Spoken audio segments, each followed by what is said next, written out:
Kunbi brothers YouTube ಚಾನಲ್ಗೆ ಸ್ವಾಗತ. ಈ ಒಂದು ವಿಡಿಯೋದಲ್ಲಿ ಮಕ್ಕಳ ದಿನಾಚರಣೆ ಕುರಿತು ಒಂದು 10 ಸಾಲಿನ ಪುಟ್ಟ ಭಾಷಣವನ್ನು ನೋಡ್ತಾ ಹೋಗೋಣ. ಈ ಒಂದು ವಿಡಿಯೋ ತಮಗೆ ಇಷ್ಟ ಆದರೆ ತಪ್ಪದೆ ಈ ವಿಡಿಯೋಗೊಂದು ಲೈಕ್ ಮಾಡಿ, ಹಾಗೆ ಶೇರ್ ಮಾಡಿ. ಇದೇ ಥರ ಇನ್ನೂ ಹೆಚ್ಚಿನ ರೀತಿಯ ವೀಡಿಯೋಸ್ಗಳು ಬೇಕಾದಲ್ಲಿ ಕಮೆಂಟ್ ಮಾಡಿ ತಿಳಿಸಿ. ಹಾಗೆ ನಿಮ್ಮ ಸ್ನೇಹಿತರಿಗೂ ಸಹ ಈ ವಿಡಿಯೋಸ್ಗಳನ್ನು ಶೇರ್ ಮಾಡಿ. ಹಾಗಾದರೆ ಶುರು ಮಾಡೋಣ ಬನ್ನಿ.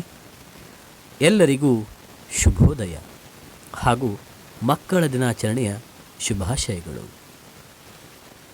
ಇಂದು ನವೆಂಬರ್ 14 ಪಂಡಿತ್ ಜವಾಹರ್ಲಾಲ್ ನೆಹರು ಅವರ ಜನ್ಮದಿನದಂದು ಮಕ್ಕಳ ದಿನಾಚರಣೆಯನ್ನು ನಾವೆಲ್ಲರೂ ಆಚರಿಸುವ ಸಂದರ್ಭದಲ್ಲಿ ಇದ್ದೇವೆ. ಇದನ್ನು ಬಾಲ ದಿವಸ್ ಎಂದು ಸಹ ಕರೆಯುತ್ತಾರೆ. ನೆಹರು ಅವರು ಭಾರತದ ಮೊದಲ ಪ್ರಧಾನಿಯಾಗಿದ್ದರು. ಹಾಗೆ ಪಂಡಿತ್ ಜವಾಹರ್ಲಾಲ್ ನೆಹರು ಅವರ ಪ್ರೀತಿಯ ನೆನಪಿಗಾಗಿ ಈ ದಿನವನ್ನು ಆಚರಣೆ ಮಾಡಲಾಗುತ್ತದೆ. ಹಾಗೆ ನೆಹರು ಅವರಿಗೆ ಮಕ್ಕಳೆಂದರೆ ಅಪಾರ ಪ್ರೀತಿ, ವಾತ್ಸಲ್ಯ. ನೆಹರು ಅವರನ್ನು ಮಕ್ಕಳೆಲ್ಲರೂ ಚಾಚಾ ನೆಹರು ಎಂದು ಕರೆಯುತ್ತಿದ್ದರು. ನೆಹರು ಅವರನ್ನು ಮಕ್ಕಳೆಲ್ಲರೂ ಪ್ರೀತಿಯಿಂದ ಚಾಚಾ ನೆಹರು ಎಂದು ಕರೆಯುತ್ತಿದ್ದರು.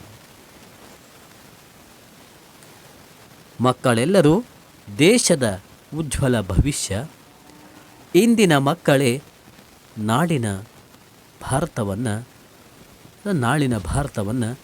ನಿರ್ಧರಿಸುತ್ತಾರೆ ಎಂದು ನುಡಿದಿದ್ದಾರೆ. ಇಂದಿನ ಮಕ್ಕಳೇ ನಾಳಿನ ಭಾರತವನ್ನು ನಿರ್ಧರಿಸುತ್ತಾರೆ ಎಂದು ನುಡಿದಿದ್ದಾರೆ. ಮಕ್ಕಳ ಹಕ್ಕುಗಳ ಆರೈಕೆ, ಶಿಕ್ಷಣದ ಬಗ್ಗೆ ಜನರಲ್ಲಿ ಜಾಗೃತಿ ಮೂಡಿಸುವುದೇ ಮಕ್ಕಳ ದಿನಾಚರಣೆಯ ಉದ್ದೇಶವಾಗಿದೆ.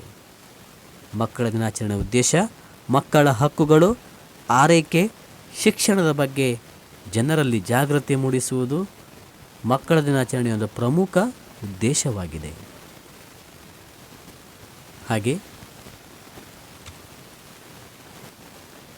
ಕೊನೆಯದಾಗಿ ಈ ಶುಭ ಗಳಿಗೆಯನ್ನು ಎಲ್ಲರೂ ಆನಂದಿಸುತ್ತಾ ಮತ್ತೊಮ್ಮೆ ಎಲ್ಲರಿಗೂ ಮಕ್ಕಳ ದಿನಾಚರಣೆಯ ಶುಭಾಶಯಗಳನ್ನು ಸಲ್ಲಿಸ್ತಾ ಈ ವಿಡಿಯೋನ ಮುಗಿಸ್ತಾ ಇದ್ದೀನಿ.